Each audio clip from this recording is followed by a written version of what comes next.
माँ के चरणों में स्वर्ग होता है। माँ के चरणों में स्वर्ग, शिव और पार्वती और गणेश जी की यह कथा आपकी आंखों में आंसू ला देगी, क्योंकि गणेश जी के लिए उनकी माँ ही पूरा ब्रह्मांड थी। पौराणिक कथा। पुत्र हो तो ऐसा। जब गणेश जी ने माँ की आज्ञा के लिए महादेव से युद्ध किया। नमस्ते दोस्तों। दुनिया में वैसे तो बहुत से रिश्ते होते हैं, लेकिन माँ और संतान का रिश्ता सबसे अनमोल और पवित्र माना जाता है। शास्त्रों में कहा गया है कि माँ और जन्मभूमि का स्थान स्वर्ग में भी सबसे ऊपर है। आज हम एक ऐसी ही दिव्य गाथा सुनेंगे जो हमें भगवान श्री गणेश जी के जीवन से मिलती है। गणेश जी को प्रथम पूजनीय क्यों कहा जाता है? इसके पीछे उनकी तीव्र बुद्धि तो थी ही, लेकिन उससे भी बड़ा था अपनी माता के प्रति उनका अगाध प्रेम। आज की इस कथा को अंत तक सुनिएगा, क्योंकि यह आपके जीवन को देखने का नजरिया ही बदल देगी। माँ का संदेश और गणेश जी का बलिदान। यह कथा उस समय की है जब माता पार्वती ने अपनी रक्षा के लिए अपने शरीर के उपटन से एक बालक का निर्माण किया। उन्होंने उस बालक को आदेश दिया, पुत्र मैं स्नान के लिए जा रही हूँ, तुम द्वार पर पहरा दो। जब तक मैं बाहर न आऊँ किसी को भी अंदर मत आने देना। नन्हे बालक गणेश ने अपनी माँ के चरणों को छूकर द्वार पर डट गए। तभी वहाँ साक्षात महादेव भगवान शिव का आगमन हुआ।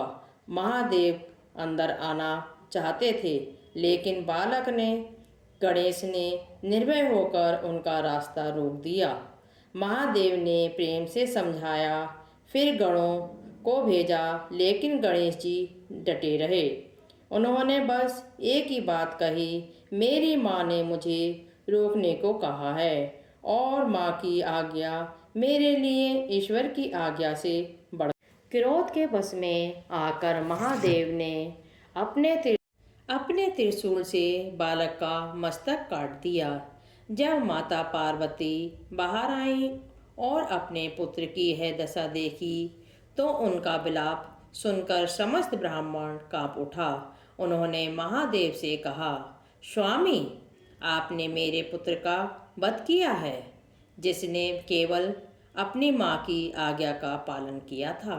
तब महादेव ने कहा, हाथी का मुख लगाकर गणेश जी को जीवित किया और उन्हें वरदान दिया कि संसार में कोई भी शुभ कार्य हो, सबसे पहले गणेश जी की पूजा होगी। यह घटना सिखाती है कि माँ के इस वचन के लिए गणेश जी ने मृत्यु को भी गले से लगा लिया। ब्रह्मांड का स्थान और परिक्रमा। समय बीता और एक बार फिर गणेश जी की परीक्षा हुई।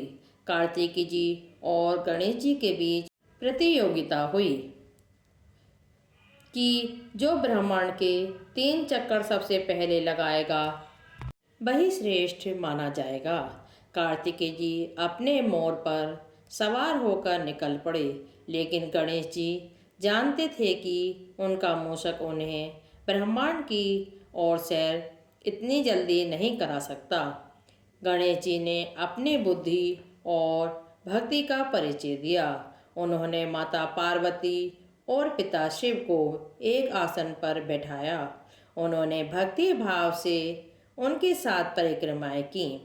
जब उनसे पूछा गया कि वे ब्रह्मांड की यात्रा पर क्यों नहीं गए, तो गणेश जी ने सिर झुकाकर कहा, माता पिता के चरणों में ही चारों धाम और समस्त ब्रह्मांड होता है।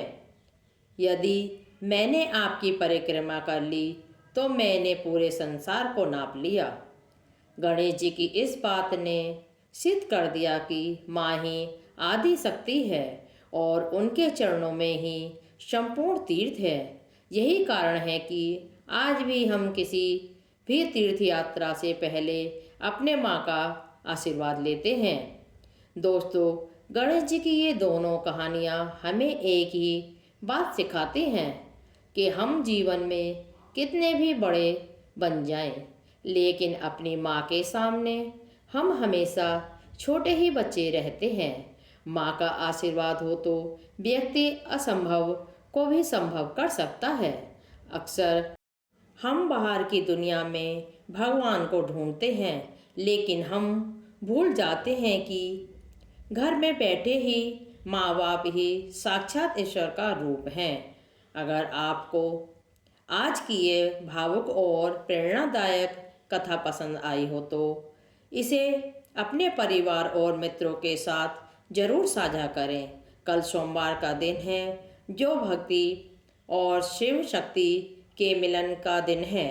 कमेंट में बॉक्स में जय माँ पार्वती और हर महादेव जरूर लिखें। चैनल को सब्सक्राइब करें ताकि ऐसी दिव्य कहानियाँ आप तक पहुँचाते रहें। आपका धन्यवाद। ध्यान रखें।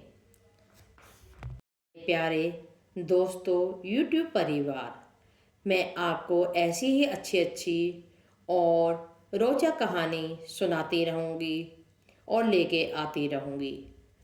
आप मेरे चैनल को सब्सक्राइब कीजिएगा, फॉलो कीजिए और वीडियो को शुरू से अंत तक देखिएगा। आपका धन्यवाद।